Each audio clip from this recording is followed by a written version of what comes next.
Hola, buenas. Hoy vamos a hablar sobre céstodes, el complejo teníasis y cisticercosis. Mi nombre es Víctor Saravia, soy médico internista infectólogo. Fui profesor de la cátedra de parasitología. Como introducción al tema, siempre me gusta hacer unos casos clínicos. Vamos a tener dos casos clínicos.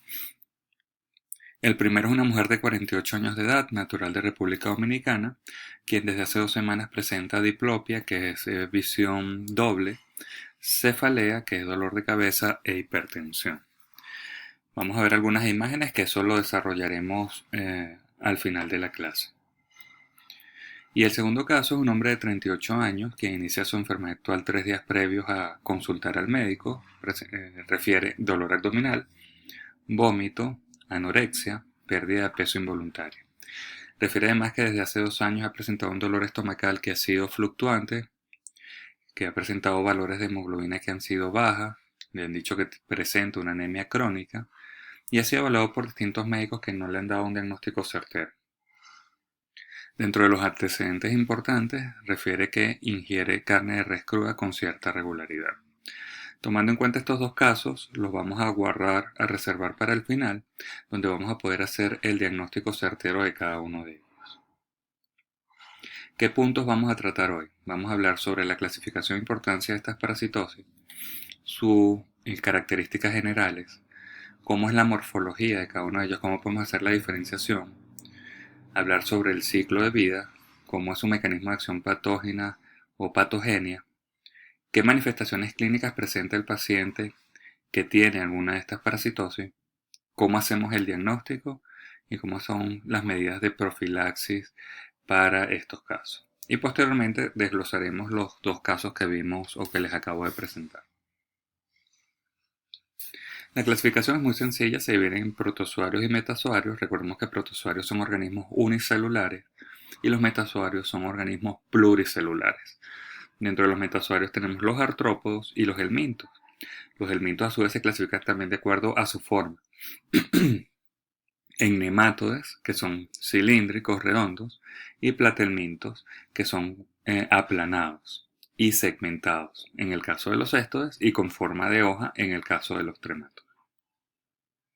De los céstodes que vamos a hablar hoy, los de importancia para nosotros van a ser Taenia solium y Taenia saginata. Vamos a reservar Hymenopeltis nana y Echinococcus para otra clase. Aquí podemos ver un poco más desglosado lo que son las diferencias entre nematodes y platelmintos, donde ya habíamos hablado que los nematodes son cilíndricos, tienen sexos separados, son bien definidos, el macho de la hembra, tienen una cutícula que es su cobertura exterior y tienen una cavidad celómica. Cavidad celómica significa que tienen una cavidad que organiza sus órganos, que mantiene sus órganos organizados. Para ponerles un ejemplo, en el caso del hombre, nuestra cavidad celómica sería el abdomen con el peritoneo que mantiene los órganos organizados dentro de la cavidad abdominal. Y poseen un tracto digestivo completo. A diferencia de esto, los platelmintos son aplanados, son hermafroditas, es decir, que en una misma unidad funcional que puede ser la proglótida vamos a encontrar tanto órganos masculinos como femeninos. Poseen un tegumento que es igual que la cobertura que la cutícula, con la diferencia de que este tegumento tiene funciones de absorción de nutrientes, que lo veremos también más a detalle en lo que avancemos en la clase. No tienen cavidad celómica, es decir, sus órganos están desordenados dentro de esa cavidad y no tienen un tracto digestivo completo. ¿Cuál es la importancia? Principalmente que son cosmopolitas, eso quiere decir que lo vamos a encontrar a nivel mundial. Van a estar involucrados con los hábitos alimentarios e higiénicos, así como costumbres religiosas y gastronómicas. Esto significa que hay culturas que no ingieren cerdo o que no ingieren carne o que ingieren alimentos crudos como carne de res o carne de cerdo. Los hábitos higiénicos de estas sociedades también están muy involucradas en esto. Son parásitos que tienen una gran longevidad, se habla de hasta 25 años de vida, y la incidencia siempre es mayor para Taenia saginata que para Taenia solium. En Venezuela se habla de un subregistro, no hay falta de evaluación de esta enfermedad, siendo una desatendida por los organismos de salud, pero se calcula que aproximadamente un 0,2% es la prevalencia en nuestro país. En Venezuela la teniasis tiene varias aristas y una es que afecta el desarrollo y crecimiento. Recordemos que es una parasitosis que afecta al individuo a través de la absorción de nutrientes compitiendo con sus nutrientes. Tiene un efecto exfoliatriz que explicaremos más adelante. Son parasitosis intestinales altas, es decir, que se ubican en el intestino delgado.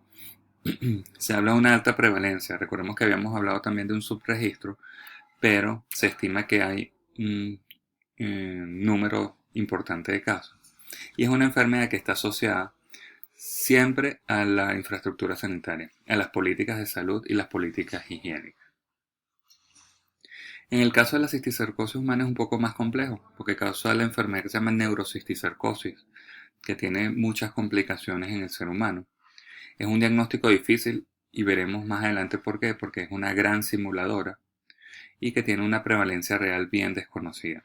E igualmente a la teniasis, que es la otra entidad patológica, está asociada a la infraestructura sanitaria, es decir, otra vez a las políticas de salud e higiene del país. ¿Dónde podemos encontrar con mayor frecuencia la cisticercosis? Son los estados ganaderos, principalmente. Lara, Trujillo, Falcón, Distrito Capital, Miranda y Guárico. En sitios donde se consume también gran cantidad del producto de la carne, tanto ya sea bovino o porcino. A nivel mundial, ¿cómo estamos? Bueno, en este gráfico de la Organización Mundial de la Salud del año 2009 nos muestra como uno de los países que tiene endemia de cisticercosis, es decir, tenemos una gran cantidad de casos a pesar de que no lo veamos reportado en nuestros boletines de salud. Pero podemos ver también que no es una enfermedad solo destinada a Sudamérica, sino que también está destinada a África, está destinada a Asia y en menor proporción tal vez, pero se sigue encontrando en Europa y el continente y América del Norte. Bien, ¿cuáles son las generalidades de estos parásitos? Ya habíamos hablado y los hemos comentado, esto es para recalcar que son pluricelulares, que tienen simetría bilateral, que carecen de celoma o cavidad celómica, como les mencioné, que poseen ambos órganos sexuales, tanto masculinos como femeninos, y que son polixénicos. Tienen ciclos de vida polixénicos.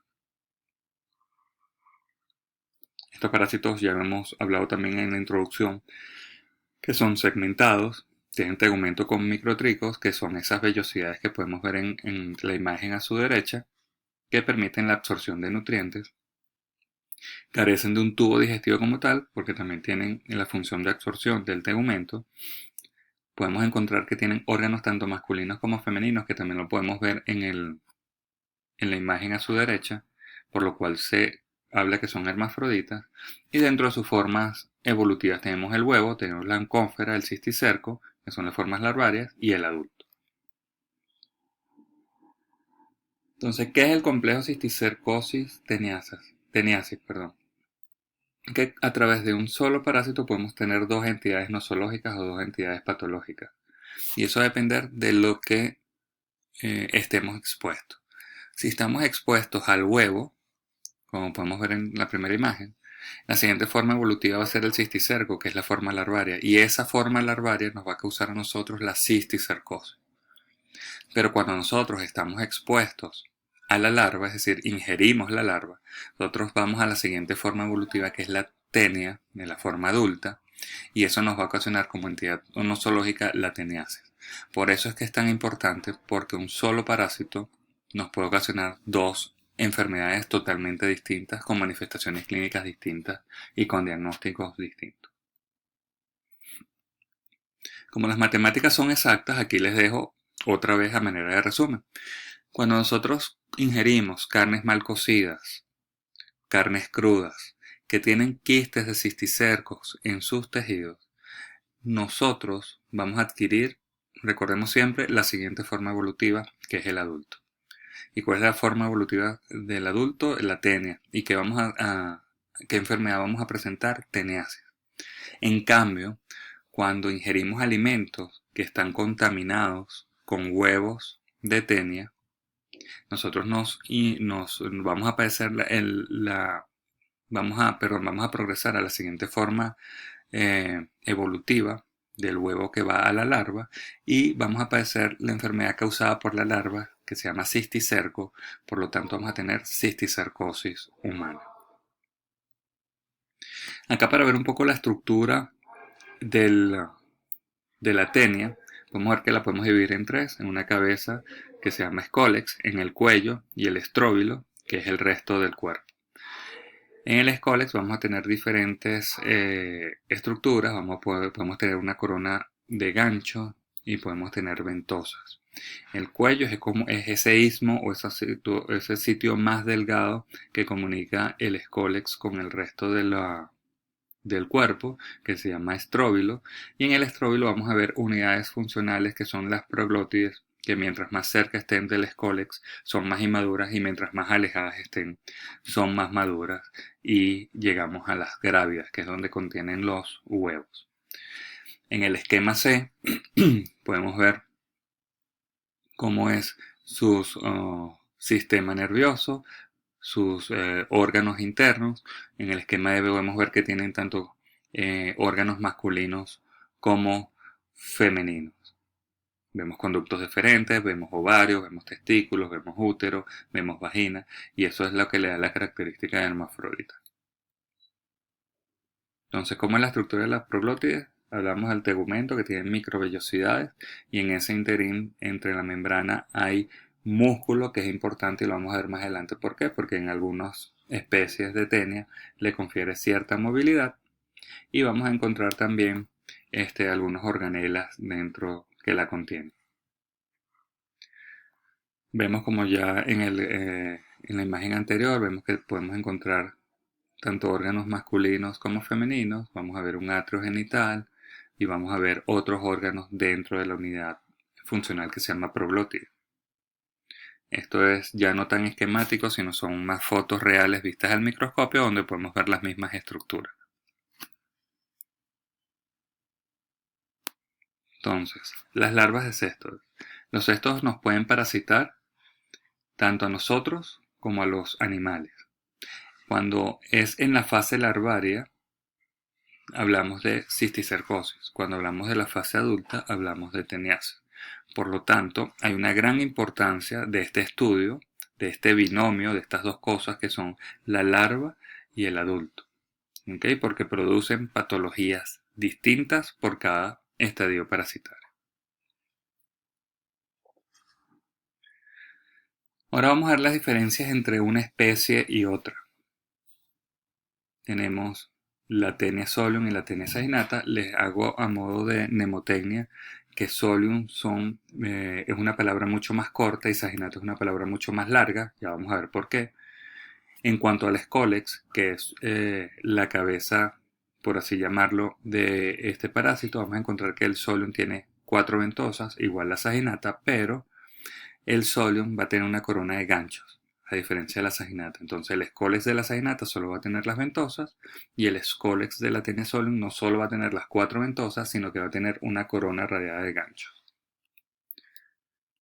Ahora aquí viene lo que les mencionaba de la palabra solium y saginata. Solium que es más corta y saginata que es más larga. ¿Por qué? Porque el estróbilo, que es el cuerpo, como solium, y asociémoslo así, es una palabra corta, el estróbilo del solium va a ser mucho más corta que la de saginata. Y esto lo vemos. El estróbilo del solium puede medir de 1.5 a 8 metros. En cambio, el de saginata mide de 4 a 12 metros. Y esto tiene que influir también con el número de proglótides. Vemos que si es más pequeña va a tener menos proglótides, va a tener de 700 a 900, y en el caso de saginata va a tener de 1000 a 2000 proglótides. Y así seguimos con las proglótides maduras, que son en menor cuantía para solium, de 300 a 600, y de saginata de 800 a 1200, igual con las proglótides grávidas. Aquí vamos a ver las ramificaciones, el número de ramificaciones, que es una característica importante a la hora de diferenciar microscópicamente, donde vemos que hay menor cantidad de ramificaciones en las proglótides grávidas de Taenia solium, que van de 7 a 16, a diferencia de la Taenia saginata, que van de 14 a 32 ramificaciones. Eso conlleva que haya menor cantidad de huevos en solium y mayor cantidad de huevos en saginata. Y la forma de salida. En el caso de Solium